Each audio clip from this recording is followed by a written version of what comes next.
Hi, this is RJ ज्योति और आप देख और सुन रहे हो लाउड स्पीकर 90 FM। और आज के हमारे रूप मंत्रा एपिसोड में मौजूद है हमारे स्टूडियो में मेकअप आर्टिस्ट चित्रा जी। चित्रा जी, स्वागत है आपका हमारे स्टूडियो में। हाँ जी, थैंक यू। सबसे पहले चित्रा मैम, हम चाहेंगे कि आप अपने बारे में हमारे ऑडियंस को कुछ बताएं कि आप कौन हैं। मैं चित्रा बर्नवाल और मैं एक मेकअप आर्टिस्ट हूँ, ब्यूटिशियन, एस्थेटिशियन और एक सैलून ऑनर भी हूँ। चित्रा जी, मेकअप पे हम बहुत सारी बातें तो करते रहते हैं, लेकिन मैंने सोचा क्यों ना आज हम अपने ऑडियंस के लिए कुछ अलग लेकर आए, है ना। क्योंकि जो नोज पिन होता है, जो इयरिंग होता है, वो किसी भी लड़की के लिए मतलब उसकी सुंदरता को और भी निखारता है, उसमें चार चांद लगा देता है ना। बिल्कुल। तो इसलिए मैं जानना चाहती हूँ कि लोगों को इयरिंग पहनना और नोज पिन पहनना पसंद तो है, लेकिन उनको नहीं पता है कि नाक छिदवाने का और कान छिदवाने का सही तरीका क्या होता है। वो कहीं भी पहुँच जाते हैं, तो प्लीज़ उसके बारे में हमें कुछ बताइए। पहले तो मैं ये बोलूँगी कि अगर आप नोज पियर्सिंग या ईयर पियर्सिंग करा रहे हैं तो उसी सही जगह पे कराएं, गन से करवाएं, ताकि और अगर वहाँ पे वो लॉक्स 10% ऐसे करके बहुत सी चीज़ें आती हैं जिसको लगा देने से वो जगह सुन्न हो जाती हैं, बिल्कुल भी पेन नहीं होता है। और कभी तार ओर से जब कान छेदा जाता है तो वो यही वजह है कि पहले के छेदवाए जो लोग कान छेदवाए हुए हैं उन लोगों के कान बहुत ज़्यादा कट जाते हैं। अभी जो गन से जो किया जा रहा है उसमें कान कटने की संभावना कम होती है, क्योंकि वो सीधे जा करके कान में टिप से लगता है, ये गोल होल बनता है, न कि वो कट जैसा हो जाता है। तो इस तरह से ईयर पियर्सिंग बहुत ज़रूरी है, सही जगह पे करवाना। और मतलब कि जो पहले के टाइम पे लोग करवाते थे, बट स्टिल वो भी अच्छे से रहते थे। अच्छा से रहता था। लेकिन अगर कोई आराम से कर लिया तो चलिए, आपने एक लगाया पिन, वो ठीक हो गया। लेकिन अगर बच्चे खींच दे रहे हैं या गिर जा रहे हैं तो वहाँ पे दिक्कत होती थी और बहुत पेन भी होता था। कई बार तो वो वापस से लोग उसमें मतलब छेदना शुरू कर देते थे, जिसकी वजह से वो लोगों को दर्द भी होता था। जब कट टेढ़ा हो जाता है ना तो उसे पकने का डर रहता है। अब वही चीज़ अगर आप आराम से अगर जा रहा है सीधे सीधे होल में तो पकता नहीं है, इजीली आराम से ठीक हो जाता है। अच्छा, ओके। तो इसका मतलब सही टाइम क्या होता है? लाइक अभी स्पेसिफिक कोई मौसम होता है कि हम ठंड में भी करवा सकते हैं, गर्मी में भी करवा सकते हैं? देखिए, आप हर समय में ईयर पियर्सिंग करा सकते हैं, लेकिन ठंड के मौसम को सबसे सही समय माना गया है, क्योंकि इस समय अगर ईयर पियर्सिंग कराई जा रही है तो वो पकता नहीं है बिल्कुल भी। आराम से ठंडी की वजह से आराम से ठीक हो जाता है। दूसरी वजह शीत भी लगाते हैं लोग। शीत से आपको गर्म तेल रखने की जरूरत नहीं पड़ती है, आप शीत लगा दीजिए, तुरंत ठीक हो जाता है। शीत जैसे? शीत मतलब जो रात में जो गिरता है उसको कुहासा जो लोग कहते हैं, जो पत्तियों पे पानी की बूंदें पाई जाती है, वही शीत होता है। अच्छा, विंटर सीजन में वो पाया जाता है। समझा। मतलब उसे वो ओस की बूंदें जो होती हैं उसको कान पे लगाने से वो पकता नहीं है और रिलैक्स होता है। 1-2 दिन में ठीक हो जाता है। अच्छा। अगर नोज पियर्सिंग आप गन से कराते हैं और ओस की बूंदें लगा रहे हैं तो बहुत जल्दी इजीली ठीक हो जाता है। पहले के टाइम पे तो लोग गांव में वो मस्टर्ड ऑयल लगाते थे। अभी भी लगा सकते हैं। अगर गर्मी के दिन में हम लोग ईयर पियर्सिंग करते हैं तो मस्टर्ड ऑयल लगाने की ही बात बताते हैं। अच्छा। क्या आप कील आता है गन से जब भी आप ईयर पियर्सिंग करेंगे, कान छेदेंगे तो गन में लगी हुई रहती है आपकी कील, उसी से वो छेद जाता है कान, और 1-2 दिन में ही वो ठीक भी हो जाता है। अच्छा, जो आज के टाइम पे गन से ईयर पियर्सिंग होता है उसमें क्या होता है ना कि डायरेक्टली वो जो भी नोज पिन हमारा होता है वो डायरेक्टली पहना देते हैं, है ना। तो पहले के टाइम पे उसमें कुछ तार या कुछ और मेटल वो यूज़ करते थे, तो कोई दिक्कत नहीं है। 1-2 दिन में जब आपका वो मतलब जो पियर्सिंग जो छेद है वो जब सूख के अच्छा हो जा रहा है तो उसको निकाल करके आप जो चाहे पहन सकती हैं। अच्छा। हाँ, वो कील आपको हेल्प करता है कि आपकी होल जो है सीधी बनती है। अच्छा, ओके। हाँ, बिल्कुल। अब एक बार में एकदम पेनलेस होता है वो।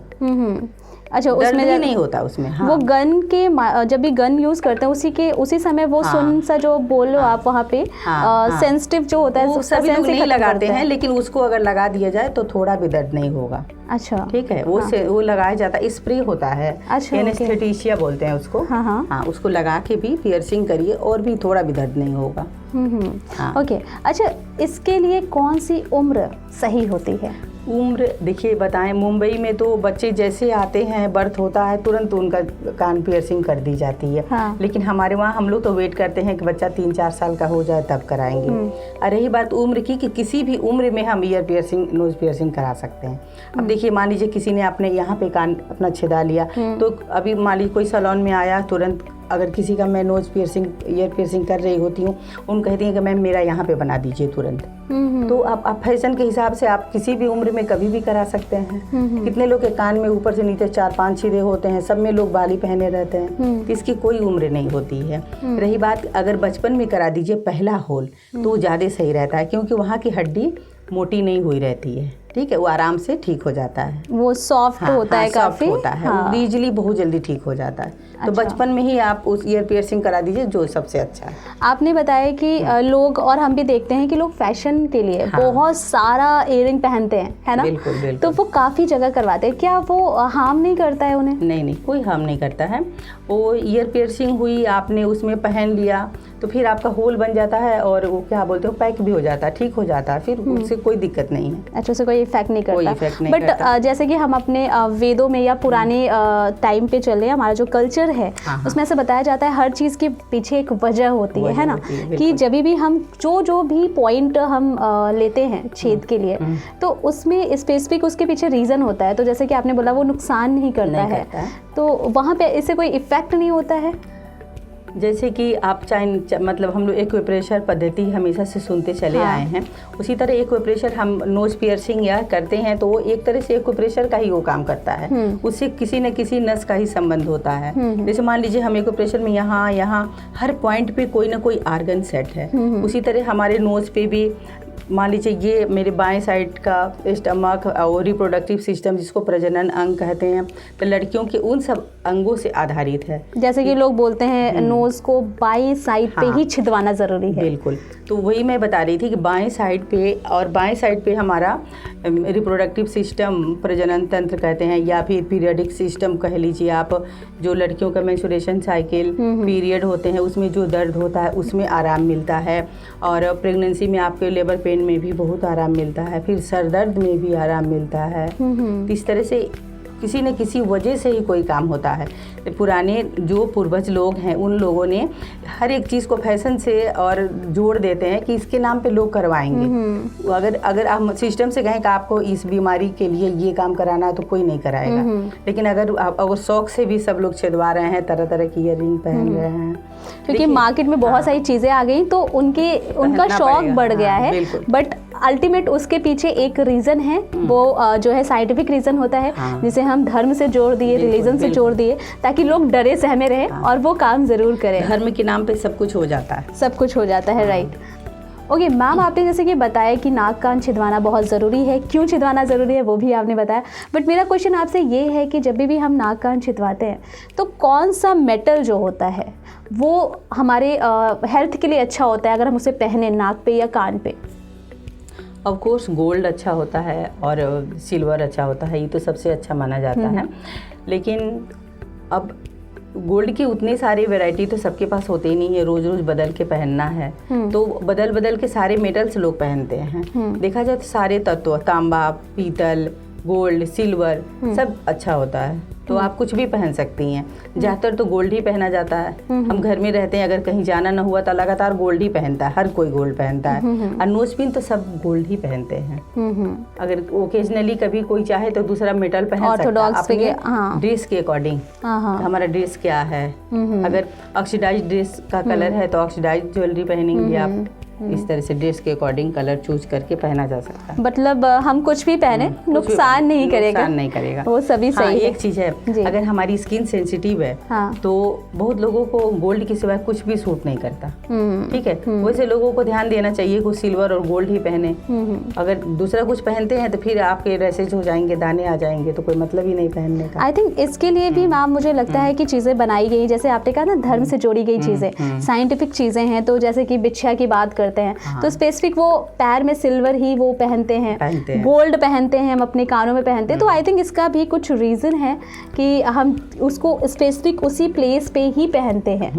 वो तो सारे ज्वेलरी के साथ है कि हम कंगन क्यों पहनते हैं। ये देखिए यहाँ पे लड़के मोटे मोटे लड़का लोग भी कंगन पहनता है, तो यहाँ पे कोई नस होती है जो मतलब उस पर दबा रहता है हमेशा और कंट्रोल में रखता है। तो इस तरह से बिछुआ के साथ भी है, वो भी आपके मन को कंसंट्रेशन में रखता है।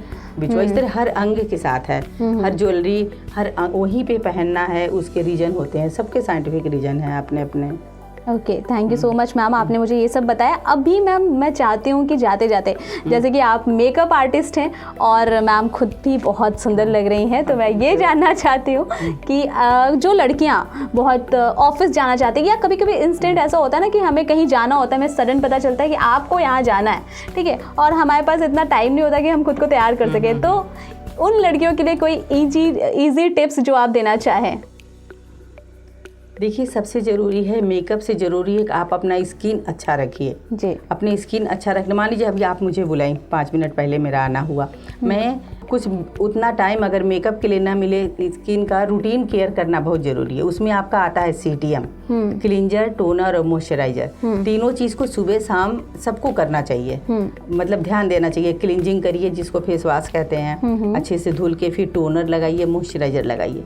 अगर ये 3 चीज़ कोई भी कंटिन्यू करता है तो उसकी स्किन पे कभी पिगमेंटेशन, डार्क सर्कल या ये एक्ने की तो कोई बात नहीं है, वो तो एज के अकॉर्डिंग भी निकलता है, लेकिन बेवजह नहीं निकल सकता। खान पीन का भी बहुत असर पड़ता है उन सब चीज़ों पे। हाँ, ओके। और तुरंत अब मेकअप की बात है तो मेकअप के बारे में तो फिर बातें लंबी हो जाएंगी। ये CTM बहुत ज़रूरी है सबके लिए। बट स्टिल मैम, थोड़ा सा इजी टिप्स जो मैं चाहती हूँ कि हमारे ऑडियंस को मिले, जो लड़कियाँ बहुत जल्दी ऑफिस जाना है, कॉलेज जाना है, मेरे लिए मैम एक्चुअली कि मैं इंस्टेंट कैसे तैयार होकर ऑफिस आ पाऊँ, आप मुझे थोड़ा कुछ बताइए। देखिए, तो फिर आप केवल कंसीलर पैलेट से भी अपना पूरा मेकअप कर सकती हैं। अगर आप बहुत जल्दी में हैं तो आपने CTM कर लिया, फिर थोड़ा प्राइमर लगा लीजिए T जोन पे, अपने जहाँ पे स्वेटिंग होती है वहाँ पे थोड़ा प्राइमर लगा लीजिए। मैं ऐसा मेकअप बता रही हूँ जो कम से कम टाइम में आप कर लेंगी। और उसके बाद एक कंसीलर पैलेट आता है जिसमें सारे कलर के कंसीलर होते हैं। उस कंसीलर पैलेट से ब्यूटी ब्लेंडर, या आपके हाथ अगर नीट एंड क्लीन है तो फिंगर से भी बहुत जल्दी आप पूरे जहाँ पे जिसकी ज़रूरत है कंसीलर से अपना फाउंडेशन लगा के फेस पाउडर लगा लीजिए, और ब्लशर, हाइलाइटर, लिपस्टिक, बस इतना पर्याप्त है। इतने में हम सुंदर बन जाएंगे। और आए वो लगा लीजिएगा, मस्कारा एंड काजल और लिपस्टिक आई थिंक मस्ट है मैम। अगर आप कुछ भी मेकअप नहीं कर रहे, मुझे लगता है मैम, मुझे अगर कहीं जाना होता है तो मैं कुछ करूँ ना करूँ, एक लिपस्टिक और एक छोटा सा बेबी क्रीम। और अगर आपका स्किन अच्छा है तो थोड़े से मेकअप में भी आपके स्किन में, आपके चेहरे में खूबसूरती आ जाएगी। अगर स्किन खराब रहेगा तो बहुत कुछ करना पड़ सकता है, लेकिन स्किन अच्छा है तो कुछ भी करने की जरूरत नहीं। बेसिकली मेकअप से कुछ नहीं होने वाला, पहले आप बिल्कुल अच्छे से अपना ख्याल रखो, अच्छा खाओ, अच्छा पियो, एंड देन आप जो CTM ना बोला, टोनर, मॉइस्चराइजिंग, इन तीनों का सुबह शाम आप रेगुलर सेवन करें, लगाएं, तभी जाके आपको प्रॉपर ग्लो मिल पाएगा। Thank you so much ma'am, हमसे जुड़ने के लिए, हमसे बातचीत करने के लिए। ऐसे ही देखते और सुनते रहिए लाउड स्पीकर 90 FM। बजाओ बजाओ जरा झूम के बजाओ।